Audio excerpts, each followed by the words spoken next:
자, 오늘 하나님의 은혜가 넘치는 삶이라는 제목으로 하나님 말씀 전하도록 하겠습니다. 현대인의 가장 큰 불안은 뭘까요? 다른 사람보다 많이 갖지 못하는 부족함이라고 합니다. 능력이 부족하고 시간도 부족하고 마음의 여유도 부족하고 재정도 부족합니다. 그래서 사람들은 자신의 스펙을 더 채우려고 하고 돈을 더 많이 벌려고 노력합니다. 그러나 하나님의 백성은 부족하지 않는 삶을 살 수 있습니다. 그 이유는 환경이 좋아서가 아니라 하나님의 은혜가 넘치기 때문에 그렇습니다. 황혼을 사랑하시는 우리 장로님들, 우리 연세 드신 어르신 권사님들 같이 이야기를 이렇게 나누다 보면 권사님들 공통적으로, 우리 장로님들 공통적으로 하시는 말씀이 모든 것이 다 하나님의 은혜다라고 말씀하세요. 그리고 연세 드신 분들 이렇게 신방을 가면 좋아하는 찬송가가 몇 장이세요? 하면 301장이라고 이야기하세요. 지금까지 지내온 것, 주의 크신 은혜라. 저도 이 찬양을 참 좋아합니다.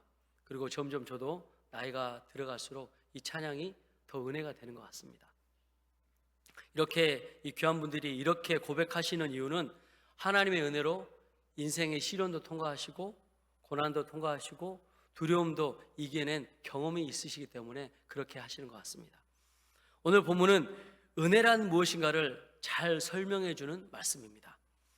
하나님은 우리가 은혜를 저장하는 창고가 아니라 은혜를 흘려보내는 파이프라인과 같은 통로가 되기를 원하십니다. 오늘 본문 고린도 후서 9장 8절에 모든 것이 넉넉하여 모든 착한 일을 넘치게 하려 하심이라는 이 의미는 은혜를 갖고 내가 저장하는 의미가 아니라 은혜를 나누기 위한다라는 그 의미가 담겨 있습니다. 자, 그래서 첫 번째, 은혜는 우리가 만드는 것이 아니라 하나님께서 부어주시는 것입니다. 사랑하는 여성과 가정 여러분, 요즘 혹시 이렇게 말씀하고 계시지 않습니까? 요즘 은혜가 잘 느껴지지 않습니다.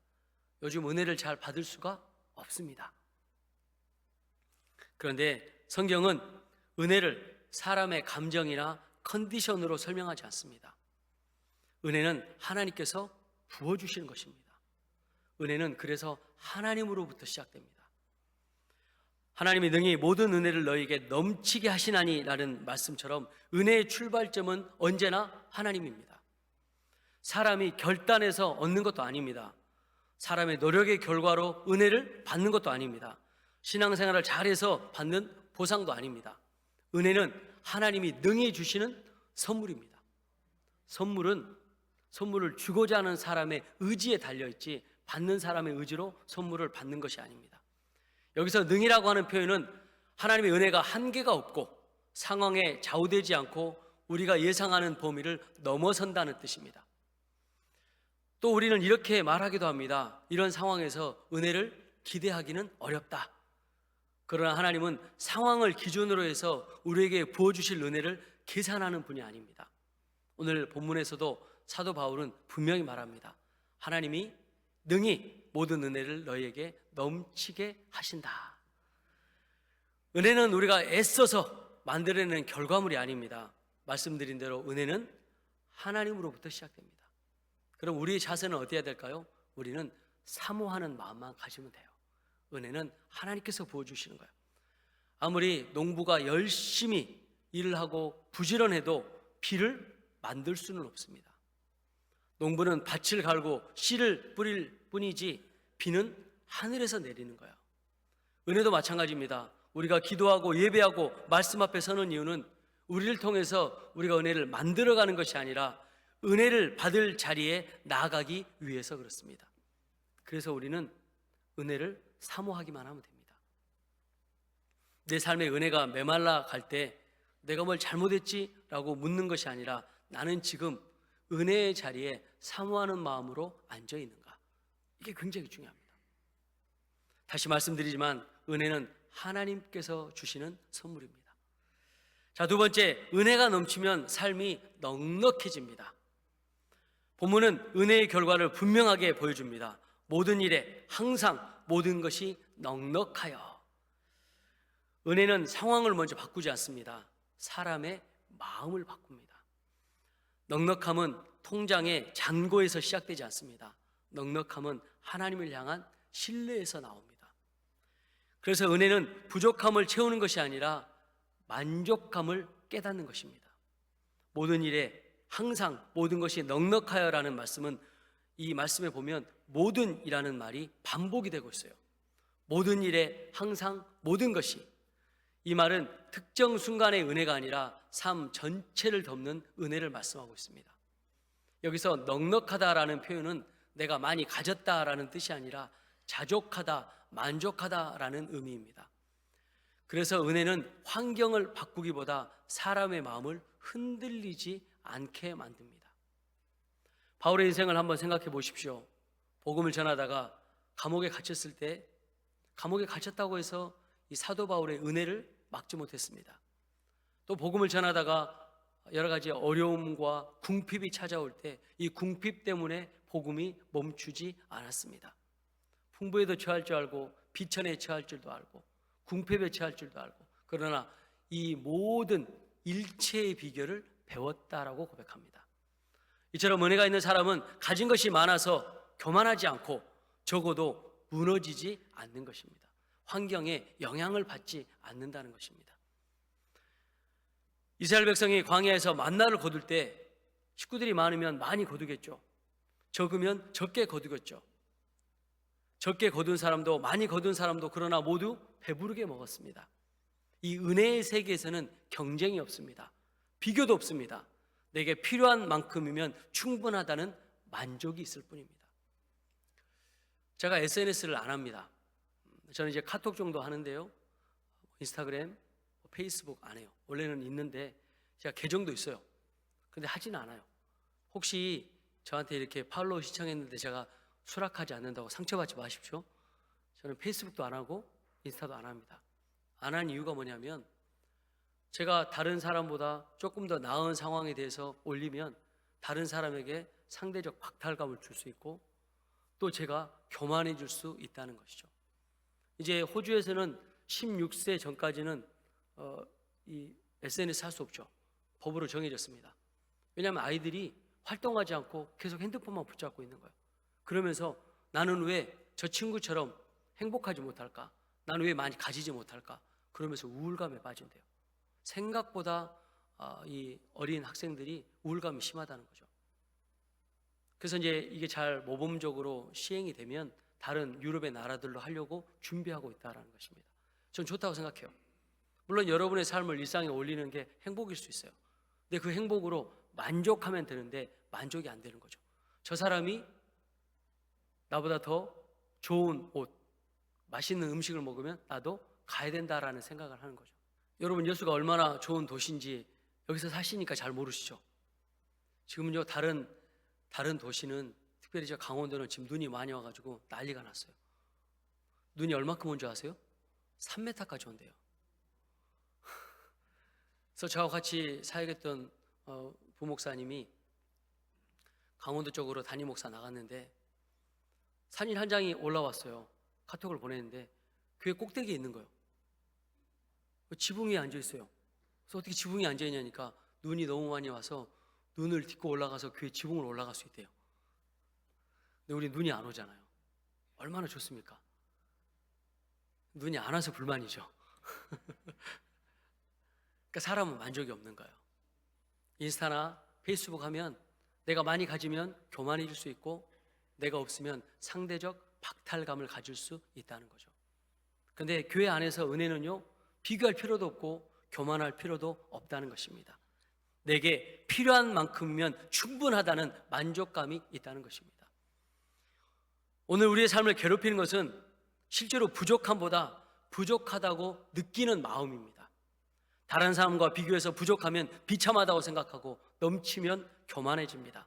그러나 은혜가 넘치는 사람은 이렇게 말합니다. 그래도 여기까지 인도하시는 하나님이 계시다. 이 정도면 감사할 이유가 충분하다. 요즘 좀 육신의 질거로 고통당하고 있는 분들이 좀 많으세요.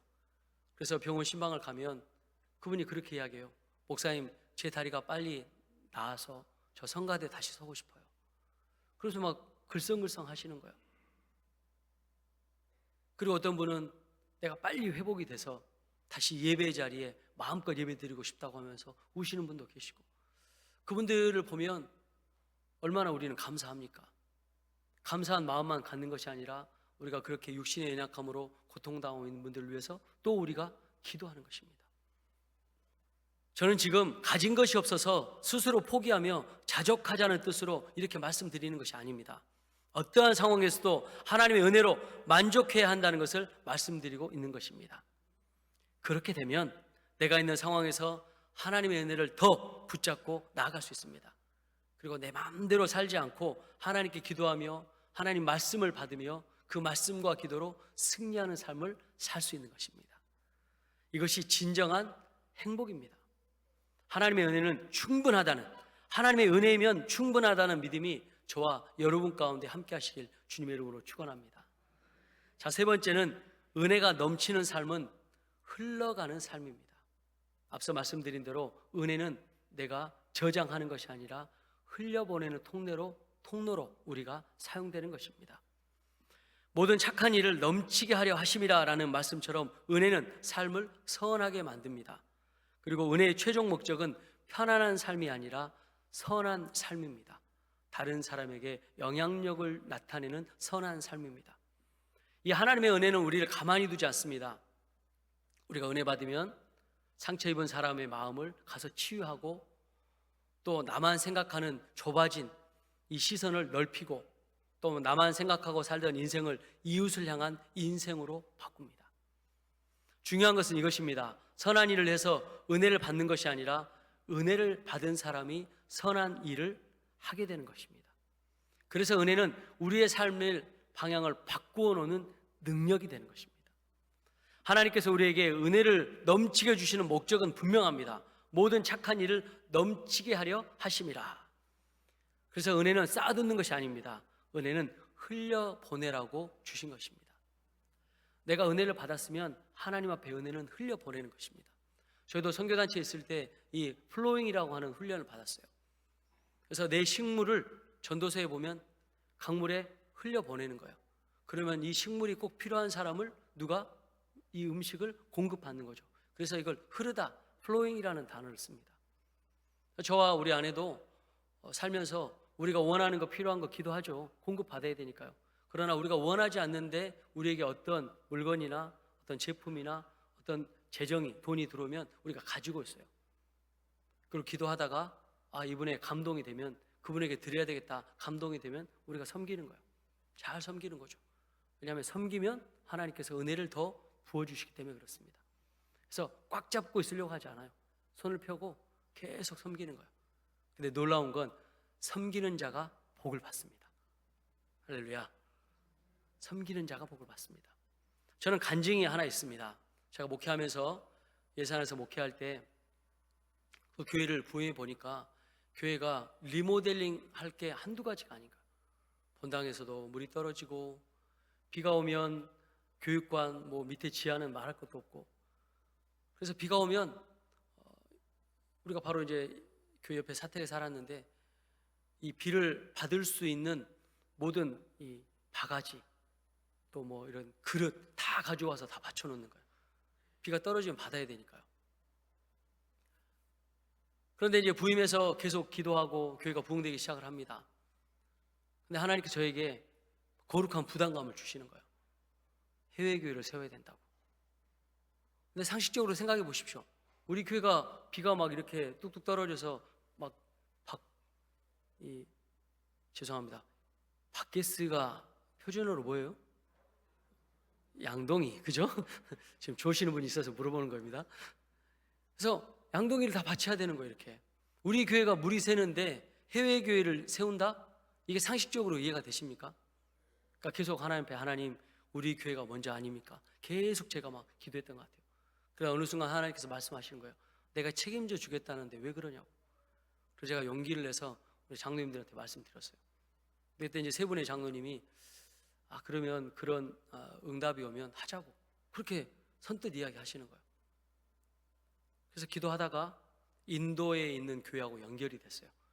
장로교단에서 어떤 교회가 기초를 다 세웠는데 이제 건물이 올라가야 되는데 이 교회 사장이 갑자기 어려워져서 건축비가 지원이 안 된대요. 그 교회가 우리 교회하고 교단 통해서 연결이 됐어요. 그래서 우리가 헌금하고 1년 동안 헌금했던 거 모아서 우리가 그 교회를 세웠습니다. 근데 하나님의 은혜로 2층짜리 건물을 세우게 됐어요. 왜냐하면 기초나 이렇게 들어가는 공사를 그 교회가 이미 다 먼저 해줬기 때문에 우리는 생각보다 많이 돈이 들지 않아도 그 교회를 이렇게 세울 수 있었습니다. 이제 봉헌식이 있어서 교회를 봉헌식을 하러 갔는데 깜짝 놀랐어요. 그때 제가 목회하고 있던 교회는 조금 부흥이 돼서 한 100여 명 나올 때요. 나중에 한 200명까지 부흥했는데 한 100여 명 나오는 교회에 있었는데 그 인도 교회 갔더니 300명이 넘는 거예요. 사람이 막 죄송합니다. 바글바글 어디서 오는지 막. 그리고 2층짜리 건물을 지어놓으니까 막 그 마을에 있는 분들이 좋아가지고 막 저한테 고맙다고 인사하고 이 예산에 있는 두곡제일교회 축복한다 하고 막 그러는 거예요. 그러고 나서 이제 그 해가 지나가기 전에 하나님께서 재정을 주셔서 교회를 리모델링하게 하셨어요. 인도에 세운 그 재정 가지고는 절대 리모델링 할 수 없는 그 액수를 하나님 주셔서 교회가 지하 교육관, 또 식당, 새가족실, 모양실, 또 재정실 다 지하가 다 리모델링이 됐어요. 잠옷실까지. 그리고 이제 1층에 본당, 또 2층 해서 싹 리모델링이 됐어요. 하나님 말씀하셨잖아요. 네가 섬기면 내가 책임져 주겠다. 그게 저한테는 참 큰 은혜고 이 플로잉 흘려 보낼 때 하나님께서 주시는 특별한 은혜였습니다. 근데 더 놀라운 사실이 뭔지 아십니까? 3년 정도 지났는데 그 교회에서 연락이 왔어요. 총회 본부를 통해서, 선교국을 통해서 이 인도 마샬 교회가 3년 만에 또 다른 교회를 세웠대요. 이게 또 은혜 아닙니까? 그 은혜는 흘려 보내면 나로부터 끝나는 것이 아니라 또 다른 곳으로 계속 은혜가 넘치게 되는 것입니다. 자, 엘리야 시대 사르밧 과부는 그 전 재산은 밀가루 한 움큼과 기름 한 병밖에 없었어요. 근데 하나님 말씀에 순종해서 엘리야 선지자를 최선을 다해서 섬깁니다. 그리고 이거 먹고 이제 먹을 것이 없으니까 우리는 굶어 죽겠다. 그러나 우리는 섬기겠다. 그런 마음으로 섬겼죠. 그 결과가 어떻게 됩니까? 기근 내내 밀가루통과 기름병이 마르지 않는 하나님의 축복을 받게 됩니다. 하나님은 많이 가진 사람에게 넘치게 하는 것이 아니라 순종하는 사람에게 넘치게 하시는 분이십니다. 하나님의 은혜는 계산으로 남는 것이 아니라 믿음으로 차고 넘치는 것입니다. 갈릴리 호수에는 물이 들어오고 물이 나갑니다. 그래서 생명이 가득합니다. 그러나 사해라고 하는 바다는 물이 들어오긴 하지만 나가지 않습니다. 그래서 아무 생명도 살 수 없게 되는 것입니다. 은혜도 마찬가지입니다. 받기만 하고 흘려보내지 않으면 영원히 메말라 갑니다. 가정에서, 직장에서, 교회에서 은혜 받은 사람의 특징은 하나입니다. 언어가 부드러워지고 판단보다 이해가 많아지고 타인에 대해 정죄보다 기도가 먼저 나오는 것은 은혜 받는 사람의 특징입니다. 그래서 은혜를 받은 사람과 있으면 그 은혜가 내 삶에 흘러 넘치게 되는 것입니다. 교회에서도 보면 은혜가 넘치는 사람은 다른 사람들을 행복하게 합니다. 근데 은혜가 부족한 사람들은 자꾸 요구하는 거예요. 이거 해주세요, 저거 해주세요, 이거 해주세요, 저거 해주세요. 은혜가 넘치게 되면 그런 상황이 있을 때 이걸 어떻게 할까요? 어떻게 하면 내가 도울 수 있을까요? 어떻게 하면 내가 해결할 수 있을까요? 내가 힘을 쓸 수 있을까요? 이렇게 나오는 거죠. 그래서 은혜가 넘치는 사람은 입술에 감사가 넘칩니다. 그러나 은혜가 메말라간 사람은 입술에 불평이 넘치는 것입니다. 나는 은혜를 흘려보내는 사람입니까? 그 은혜를 맞고 내 욕심에 갇힌 사람입니까? 예수님의 십자가의 은혜가 더 넘치시길 주님의 이름으로 축원합니다. 자, 네 번째, 은혜는 십자가에서 가장 분명하게 드러납니다. 우리가 누리는 모든 은혜의 근원은 예수 그리스도의 십자가입니다. 우리가 잘해서 받은 은혜가 아닙니다. 자격이 있어서 그 은혜를 받은 것도 아닙니다. 로마서 5장 8절에 보면 우리가 아직 죄인 되었을 때 그리스도께서 우리를 위하여 죽으심으로 하나님께서 우리에 대한 자기의 사랑을 확증하셨다라는 것이죠. 우리가 죄인 되었을 때, 또 우리가 원수가 되었을 때, 우리가 하나님 앞에 연약했을 때 예수님은 우리 죄를 위해서 십자가에 달려 죽으셨어요. 이게 놀라운 하나님의 사랑입니다. 우리가 하나님의 제자가 됐을 때, 우리가 하나님의 자녀가 됐을 때 그 사랑을 확증하신 것이 아니라 원수가 됐을 때, 죄인 되었을 때, 하나님을 대적하고 있을 때 우리를 구원하시기 위해서 십자가의 사랑으로 예수님이 죽으셨다는 사실이에요. 이거 얼마나 놀라운 은혜입니까? 이런 우리가 십자가의 은혜로 구원받을 자격이 있습니까? 전적인 하나님의 은혜입니다. 탕자가 아버지에게로 돌아올 때 나는 아버지의 종으로 살 각오를 하고 돌아옵니다. 그리고 아버지 죄송합니다 라는 말이 떨어지기도 전에 아버지는 아들을 안습니다.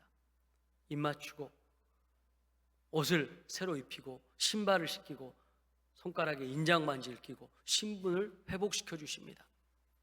이것이 은혜입니다. 은혜는 계산하지 않습니다. 은혜는 조건을 따져 묻지도 않습니다. 우리가 오늘도 하나님 앞에 다시 설 수 있는 이유는 우리가 잘 버텨왔기 때문이 아니라 계산하지 않는 조건 없는 하나님의 사랑, 은혜 때문입니다.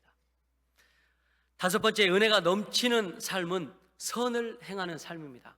앞서 말씀드린 대로 우리가 은혜 받은 목적이 무엇입니까? 다른 사람을 선하게 하기 위해서, 또 예수 그리스도의 십자가의 사랑으로 선한 삶을 흘려보내기 위해서 우리가 은혜를 받는 것입니다. 그래서 은혜는 한 번의 기억으로 끝나는 사건이 아닙니다.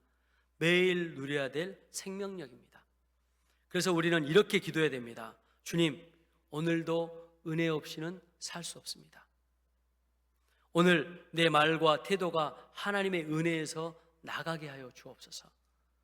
받은 은혜를 흘려보내는 삶이 되게 하여 주시옵소서. 하나님의 은혜는 없는 것을 채워주기보다 멈추려는 우리를 다시 움직이게 합니다.